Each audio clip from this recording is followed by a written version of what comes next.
I am the Tofu Golem. Please enjoy the video. You can use the on-screen keyboard, a floating keyboard, a split layout, or an external Bluetooth keyboard. Each option suits different tasks and hand positions.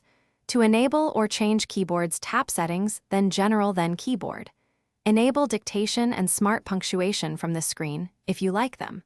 To get the floating keyboard, pinch the full keyboard with 2 fingers and drag it anywhere on screen. To split the keyboard, pinch outward where keys meet and reposition for thumb typing.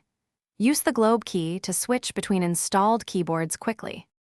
Use predictive text and autocorrect to speed typing and help correct common errors.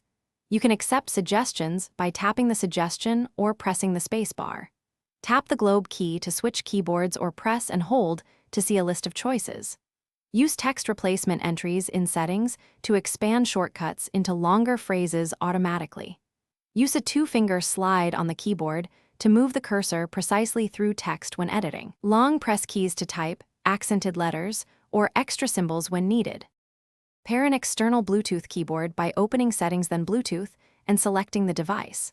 After pairing, you can use full keyboard shortcuts in many apps to speed navigation.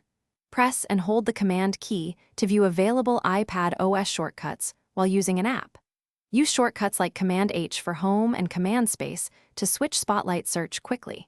If a key does not respond, toggle Bluetooth off then on, and restart the iPad if needed. Forget the keyboard in Bluetooth settings and repair if problems persist.